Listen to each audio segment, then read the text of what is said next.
Hey, wait a minute. This isn't the SMT55 review. What are you doing, Macca? Well, see, the thing is, that's still coming, but Persona 3 Reload DLC episode Aigis just came out, and I wanted to talk about my initial impressions real quick. For those who don't know, I reviewed the base P3R for Game Explained back in February, and I loved it. As someone who couldn't stand to play P3 long enough to actually beat it, Reload turned all of that around and made it into easily my favorite Persona game that I've actually played. However, it was missing one key component that many fans felt should have been included: the answer. A canonical sequel campaign. It turns out it was actually going to be added via an expansion pass that frankly shouldn't have even bothered being an expansion pass. 2 rounds of music and costumes followed by something actually worth paying for. But regardless, it's here now. I got a free code from Atlas to check it out, and for the first time ever, I can now properly experience the answer and see why exactly people love it, hate it, or love to hate it.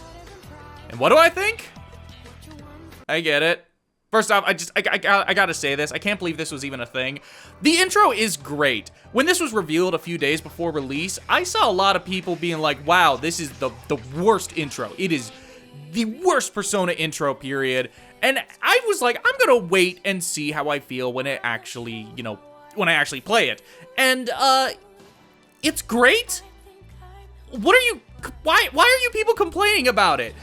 I think this is an even better intro than the one that's in the base Reload. This feels more faithful to the actual style of the original P3. It's not one-to-one, it's still different, but it feels so much more abstract and like actually relevant to what P3 is about. It just, it's just better. It's better, okay? It's better. I like the intro in the base game. Yeah, it's cool. It's cool. Hot take, not as good as people say it is. To me, it's still a little too P5-ish. It feels more like it's taking after P5's intro as opposed to, P3, but whatever. This intro is great. You people are stupid. Past that, a couple of quick things I want to get out of the way before I really start to delve into anything. I still think the game looks great, though the baked-in lighting of the dorm still looks terrible. Graphically, though, it looks great. When you're actually running around the Abyss of Time, the lighting looks so good. I love the lighting, in particular, on the portraits when characters are talking, on the Velvet Room, or just in, very moody, atmospheric areas. It looks so good. I like it a lot. It's just, the indoor areas, the baked-in lighting, just, it don't look great. It doesn't look great. I also think the voice performances across the board are fantastic. Everyone does a phenomenal job. There's not a weak link here. Everyone just high praises everything. Everything is so good. But let's actually get into some of the meat of it. I didn't actually really know too much about the story and characters of the answer prior to all this. I mean, I knew about Metis. I knew you played as Aigis. I knew the general ending, at least in terms of what the big deal is, what happened to X character and their current state and what they've been in since then. Just a lot of things that, over time would have been spoiled. Hell, I've even spoiled some of that on this channel, just assuming everyone knows. But I didn't actually know what happened in the answer. And I've only played a couple of hours, about somewhere between 5 to 10 hours, and this story setup isn't the most interesting. It feels really disconnected from the base game in a way that feels like they were kind of scrounging to come up with a reason why all this was happening and to justify why they have to do the whole Tartarus thing again, but down.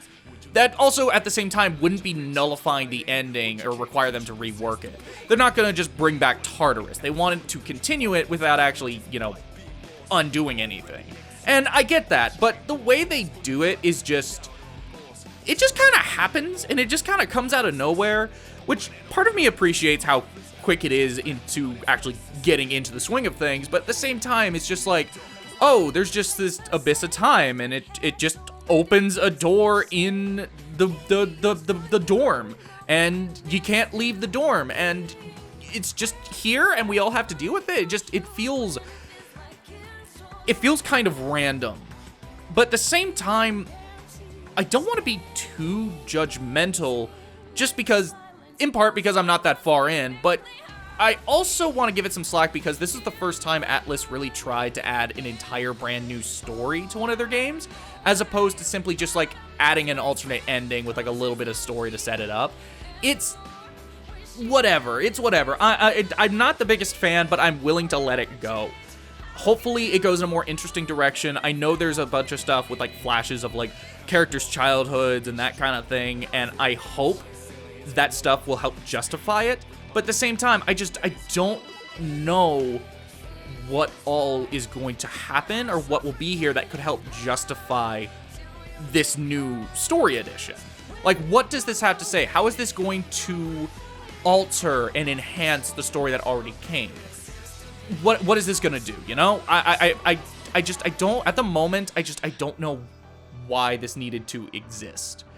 In terms of characters, so far, everyone is exactly like how they were, but no one's really gotten to talk a lot. It's mostly really been Aigis and the new character, Metis, which I have literally never heard people talk about Metis in any way from more than like a mere acknowledgement. I've never heard anything really positive or negative. I didn't even know what her deal was. All I knew is that she was related to Aigis and she was a robot. That's all I knew. And I was curious, how is this gonna go? What am I gonna think of this character? And you know what? I don't like her at all.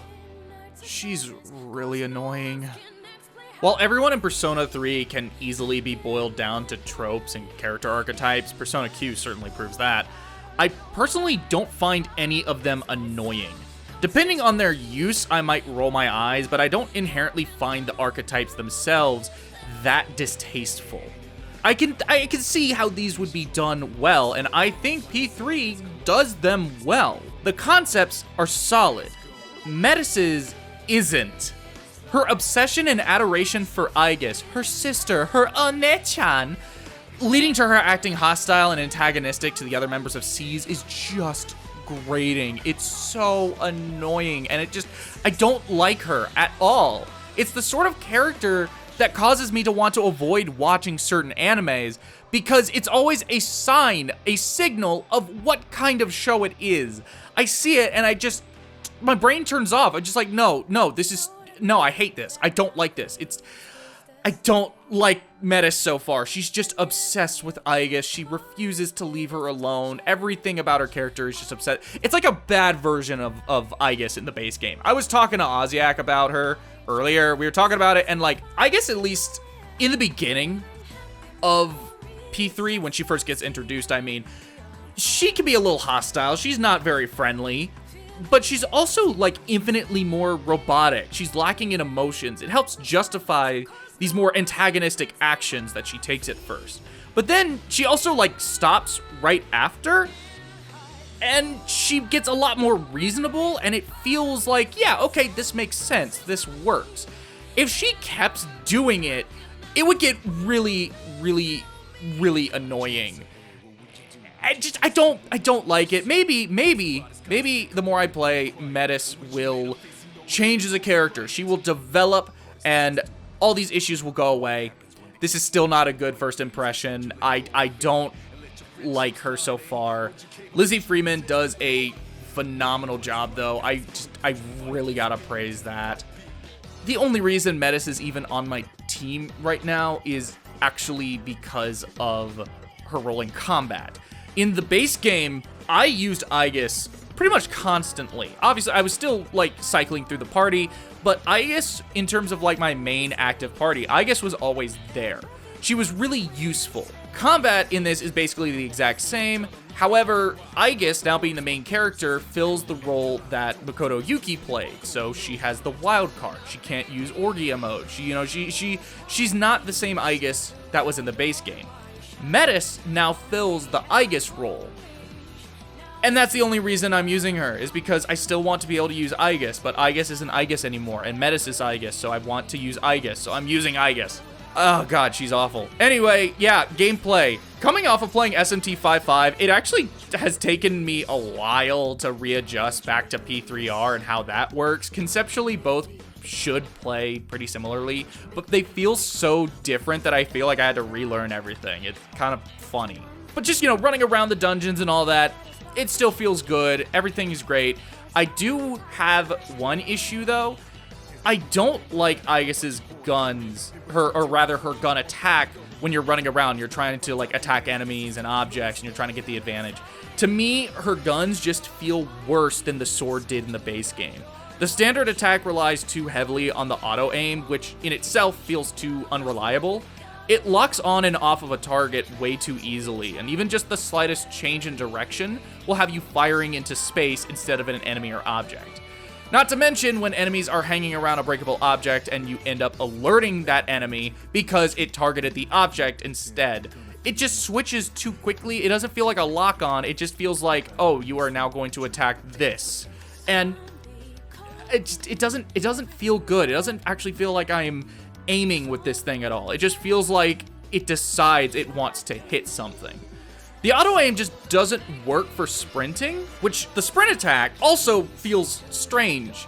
Basically, it's having Aigis do a really short lunge followed by an all-around attack that hits much farther away. It doesn't feel right to me, and rarely did I get actual advantage hits on enemies because typically by the time I do that, they have become aware of my presence. And yeah, no, I miss the sword. I just don't think this is as good. This feels a little too complex. I don't know. This might have worked better in the original P3, assuming there was a lock-on in the original version of the answer. This might have worked better when you only had the one speed and it was a lot more stop and go. It didn't feel like you were keeping a constant motion or a constant momentum going. But here, it just doesn't feel as good. Base game with the sword, it felt like there was a constant sense of momentum. You were constantly going.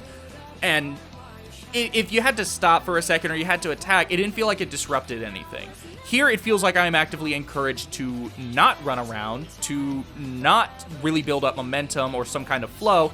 It feels like, no, I need to take things a little bit slower, go at the default speed if I actually want to hit things, and get an advantage. And then if I don't do that, I just gotta spray and pray. But the spray and pray itself just doesn't feel great.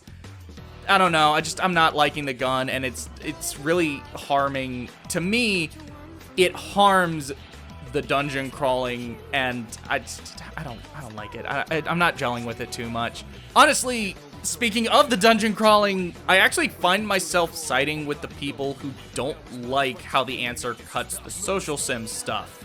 Part of what made me want to keep playing base P3 is the fact that the dungeon crawling could get monotonous, but you would have breaks. Whenever it would start to get a little monotonous or you'd start to get a little tired of dungeon crawling, you could just leave and go do social sim. Here, you don't really get breaks. You can return to the dorm and go to the store and get some stuff. You can do little breaks, but like there's nothing else to really do. It's just stocking back up. It takes like maybe 5 minutes to do this, and then you go right back to dungeon crawling. My understanding is that this campaign for the DLC is only going to be around 20 hours, which, you know, is not as long as the original, The Answer, nor is it anywhere near as long as what was in the base game P3R.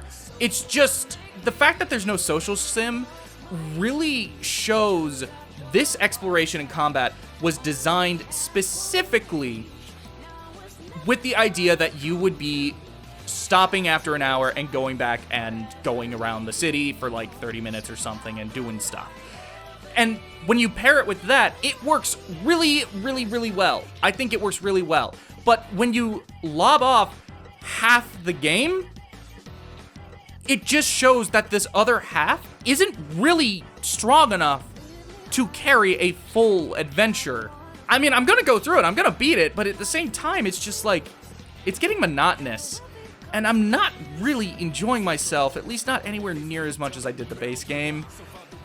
It just shows that, like, this type of Persona game needs both halves in order to work. It needs both halves. If it's just non-stop dungeon crawling, I'm gonna get tired of it. It's not as good as what you would find in an SMT game. It's not as good as what you would find in Devil Summoner. It's just fine, but fine isn't good enough to carry me through a 20-hour-long adventure. What also doesn't help is specifically the anime scenes. Okay, the anime scenes in episode Aigis feel like a downgrade from the base game, which in turn felt like a downgrade from the original P3's anime scenes. They're more consistently on model, but that comes in exchange for having all of the soul and heavily stylization sucked out of its bones. Yeah, the characters would look weird at times. They would be off model. It would look a little cheap or rushed, but there was a genuine like artistic vision there that is just absent here. Everything just feels so much more sterilized, and it's boring. The opening scene, and I'm not talking about the opening music video, I'm talking about I hit New Game Plus or New Game, and the scene's playing out, it's introducing me to this world. That opening scene, I despise that opening sequence because of what it should have been, what it was. You can take a screenshot of any of these anime scenes, either in the base game or in episode Aigis, and it would probably look fine. But in motion, it's so much more boring. The cinematography is just stock. It's uninteresting. It's a lot slower. It just doesn't feel good. It's not fun to watch. I'm mixed. I'm kind of mixed on the answer so far, specifically episode Aigis. I'm mixed on it. There's still a lot good here. It's just, it genuinely really does feel like half of what made this game work is cut off, and you're left with stuff that's like cool, but it doesn't work. It just doesn't work without that other half. Also, oh god, the music, it's so hit or miss. 331, it sounds fine until that twang kicks in underneath the synths, then it just sounds like goofy. The new battle theme is good, but I certainly don't care for it anywhere near as much as it's going down. I don't know. I'm not feeling it. I'm really not feeling it. If I didn't get a review code from Atlas, I don't know if I would have played this now, especially when there's stuff like Astrobot, and I'm currently in the middle of playing through Cyberpunk for the first time properly now that it's actually finished. And it's like, I had to put those on hold in order to do this, and it's like, I'm trying not to let the fact that I have two excellent games on pause right now to do this affect my opinion, but this is just not great. It's really not great. If this is what it was like playing The Answer for P3, I get it. You know, if there's anything Persona 3 Reload has taught me, it's that I hate the Xbox PC app. When I did the review for GameXplain, all that was available to me was an Xbox code. I don't have any new Xbox. The last Xbox I bought new was a 360, so I had to redeem that Xbox code via their PC app and play it that way. The game itself runs great, but redeeming the code for the base game and the DLC, it required me to go through the Microsoft App Store to actually redeem the code, pull it up on Windows, install the game through that. Then I would go back over to the Xbox PC app, pull up the episode Aigis expansion pass page, realize the part that says I don't need to download anything doesn't mean the DLC is ready to play, scroll down to the individual parts of the pass, right click on each piece, click install, and then finally boot the game up to play it. It is a nightmare.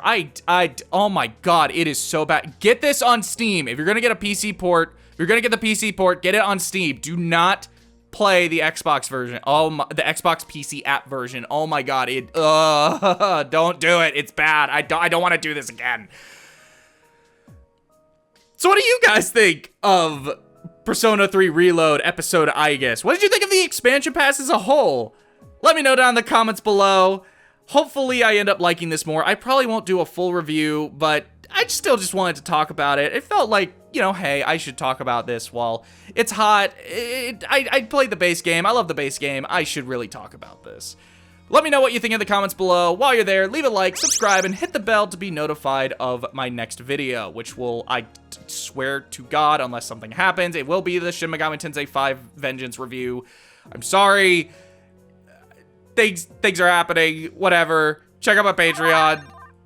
Get videos a day early for as little as $1. Have a nice day.